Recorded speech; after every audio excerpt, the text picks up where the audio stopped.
Avec nous, évidemment. On va maintenant se rendre chez Éric Emmanuel Schmitt, qui nous a reçus à Bruxelles. Petite leçon de vie, vous allez voir, customisée par Jean-Marc Panis.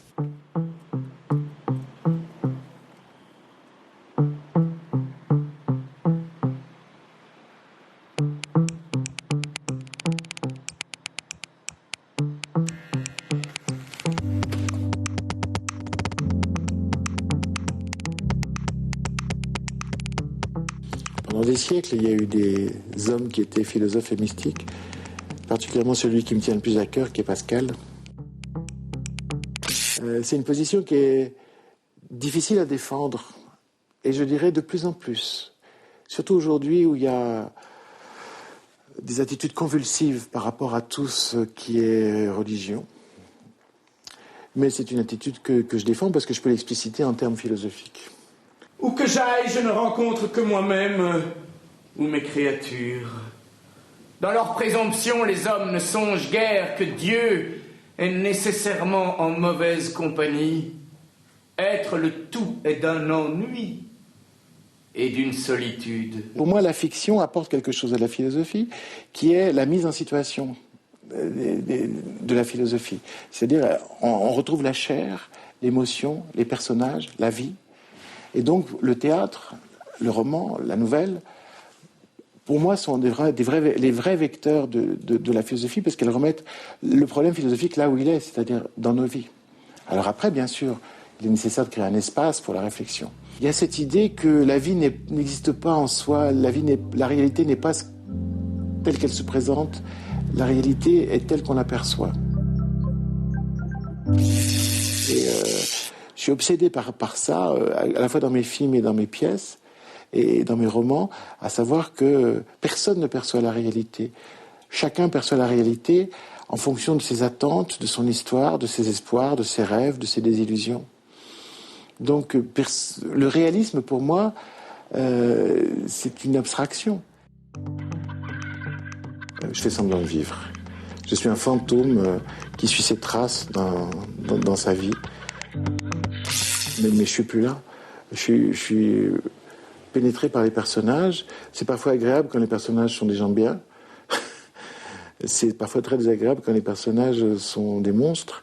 Une tueuse de province, par exemple. Une tueuse de province, par exemple, eh bien, elle ouvre en moi tout ce qui peut lui ressembler, c'est-à-dire la méchanceté, l'égoïsme, la non-considération des autres. Je suis forcé d'ouvrir toutes ces portes que j'essaie de tenir fermées dans ma vie, mais je suis forcé de les ouvrir pour l'écriture.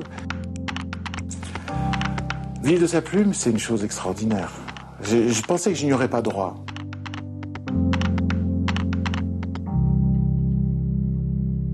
J'avais organisé ma vie pour avoir un métier passionnant. J'enseignais la philosophie à l'université, qui me laissait quand même des heures pour écrire. Je pensais que je serais toujours un écrivain du dimanche. Et puis, dès ma deuxième pièce, j'ai dû quitter l'enseignement parce que c'était non seulement un succès en France, mais un succès international.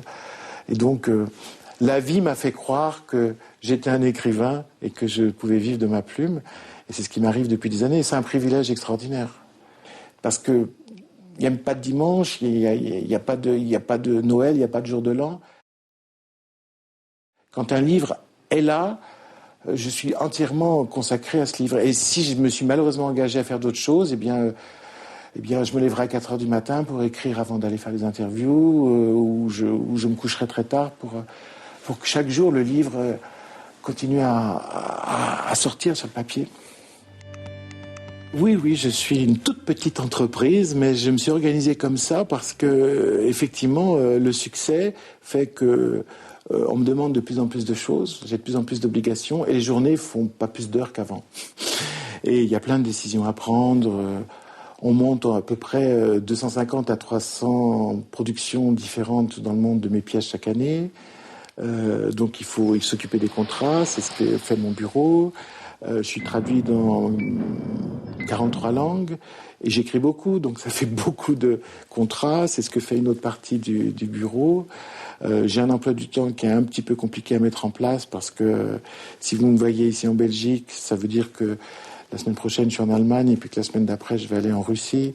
Et parce que il faut que je puisse être présent sur les endroits où où mes livres ont du succès et sortent. Donc tout ça est une organisation très compliquée et j'ai la chance d'avoir trouvé des personnes de confiance qui s'occupent de tout ça et moi tout mon temps est dégagé pour l'écriture. Ma caméra était plutôt une caméra qui captait, tandis qu'à partir de mon deuxième film, elle a commencé à écrire.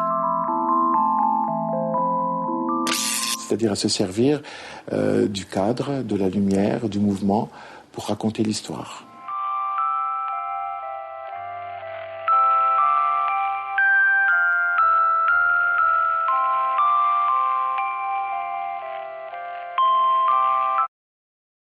Le cinéma est une écriture. Est-ce que c'est une écriture philosophique? J'ai quelques doutes là-dessus. C'est pour vous? Alors quel est votre nom? Votre prénom? Dette. Pardon? Dette. L'écriture me fascine plus que le cinéma. Parce qu'au cinéma, on peut progresser. D'abord parce qu'on n'est pas tout seul. Et que le talent des autres vous aide. Et puis surtout que le cinéma, c'est malgré tout une œuvre collective, même si elle est signée par le metteur en scène. Tandis que l'écriture, que l'on n'apprend pas, c'est un endroit où on peut se demander si on peut vraiment progresser. Ou si c'est pas simplement une grâce. La légèreté, pour moi, c'est une qualité essentielle. Je suis un disciple d'Italo Calvino. Peut-être pour ça, d'ailleurs, en Italie, on comprend si bien ce que je fais. Il n'y a pas un pays au monde où j'ai une meilleure réputation qu'en Italie, parce qu'ils ont tous lu les leçons américaines d'Italo Calvino, qui est une espèce de bréviaire de l'écrivain, et qui donne comme vertu essentielle la légèreté et la simplicité. C'est-à-dire ne pas multiplier les obstacles, ne pas se poser comme un mandarin, comme quelqu'un qui sait, comme un érudit, et pas se poser non plus comme un écrivain, regardez comme j'écris bien. S'absenter pour que les choses apparaissent, que les êtres apparaissent, que les personnages apparaissent. Et puis, la simplicité, c'est pas le simplisme. Le simplisme, c'est l'ignorance des complexités. Tandis que la simplicité, c'est la connaissance des complexités et la tentative de les résoudre dans l'expression.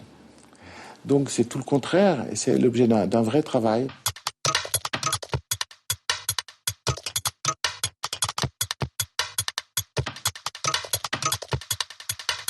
L'enfant de Noé, en norvégien. Et encore une fois, Ulysse from Bagdad, mais cette fois-ci en italien. Voilà, c'est les arrivages de la semaine. De la semaine. Et c'est toutes les semaines comme ça? Ben, je dois avouer que ça se passe bien, oui. Ben, vous laissez les ranger. Mais il faut une échelle. Il faut une échelle.